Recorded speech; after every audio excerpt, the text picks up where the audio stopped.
ట్రైన్లో హనీమూన్ ఎలా ఉంటుంది ఒక్కసారి ఇమాజిన్ చేసుకోండి. మీరు ఒక లాంగ్ జర్నీ కోసం నైట్ ట్రైన్ ఎక్కారు. లోపలికి వెళ్ళగానే ఏముంటుంది?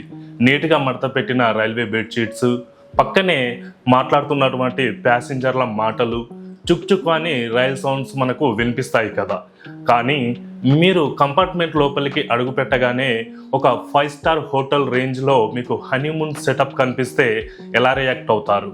చుట్టూ గులాబీలు, మల్లెపూలు, lights, heart shapes balloons, bed పై పెద్ద అక్షరాలతో ఐ లవ్ యూ అని కనిపిస్తే మీరు ఏ విధంగా రెస్పాన్స్ అవుతారు? ఇది ఏదో సినిమా షూటింగ్ కోసం వేసిన సెట్ అనుకుంటే పప్పులో కాలేసినట్లే. ఏసీ కోచ్ని అచ్చం రూమ్ లాగా మార్చేశారు.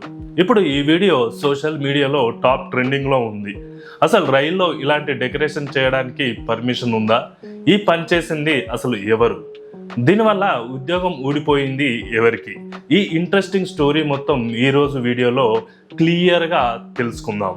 ముంబై బల్లార్షా మధ్యలో నందిగ్రామ్ ఎక్స్ప్రెస్ ఈ విచిత్రమైన ఘటన జరిగింది. ఇక్కడ మహారాష్ట్రలోని జాల్నా అనే ప్రాంతానికి చెందిన ఒక కొత్తగా పెళ్ళైన జంట కోసం ఈ రేంజ్ సర్ప్రైజ్ ప్లాన్ చేశారు. ఆ కొత్త జంట రోడ్డు మార్గంలో రైల్వే స్టేషన్కి వస్తున్నారు. ఈలోపు వాళ్లకు లైఫ్ టైమ్ మెమొరీ అవ్వాలని ఒక ప్రైవేట్ ఈవెంట్ మేనేజర్ డెకరేషన్స్ ఈ రైల్వేలో డెకరేషన్ చేయడం ప్రారంభించారు. రైల్వే స్టేషన్ ఆగిన కాసేపట్లో లోపలికి దూరిపోయారు.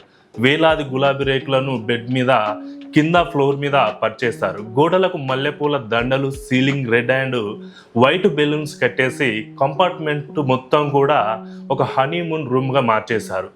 ఆ జంట వచ్చి చూసి ఎంత షాక్ అయ్యారో తెలియదు కానీ పక్కన ఉన్న ప్యాసింజర్లు తీసిన వీడియో మాత్రం ఇంటర్నెట్ని షేక్ చేస్తుంది. ఈ వీడియో బయటికి రాగానే నేటిజన్లు 2 గ్రూపులుగా విడిపోయి, ఒకవైపు కొందరు యూత్ ఏమంటున్నారంటే వావ్ ఎంత క్రియేటివ్గా ఉంది, ఇండియాలోనే మోస్ట్ రొమాంటిక్ జర్నీ అని అంటుంటే, మరికొంతమంది మా పెళ్ళికి కూడా ఇలాగే ప్లాన్ చేయాలని లవ్ సింబల్స్ పెడుతున్నారు. మరికొందరు ఫన్నీగా దీనికి సుహాగత్ ఎక్స్ప్రెస్ అని, అంటే హనీమూన్ ఆన్ వీల్స్ అని పేర్లు కూడా పెట్టేశారు. కానీ సీన్ కట్ చేస్తే మరోవైపు విమర్శలు వెల్లువెత్తుతున్నాయి. ఇదేమన్నా మీ సొంత ఆస్థ పబ్లిక్ ట్రాన్స్పోర్ట్ను ఇలా పర్సనల్ పనులకు ఎలా వాడుతున్నారు? ఇక్కడ కొవ్వొత్తులు, లైట్లు పెట్టారు కదా, రేపు పొద్దున ఏమన్నా షార్ట్ సర్క్యూట్ అయి ఫైర్ యాక్సిడెంట్ అయితే పరిస్థితి ఏంటి? ప్రయాణికుల భద్రత ఎవరు బాధ్యత వహిస్తారు అంటూ గట్టిగా ప్రశ్నించడం మొదలుపెట్టారు. ఇప్పుడు రంగంలోకి దిగిన ఇండియన్ రైల్వే చూసుకున్నట్లయితే ఎప్పుడైతే విమర్శలు ఎక్కువయ్యాయో మన ఇండియన్ రైల్వేస్ ఒక్కసారిగా యాక్షన్లోకి దిగింది.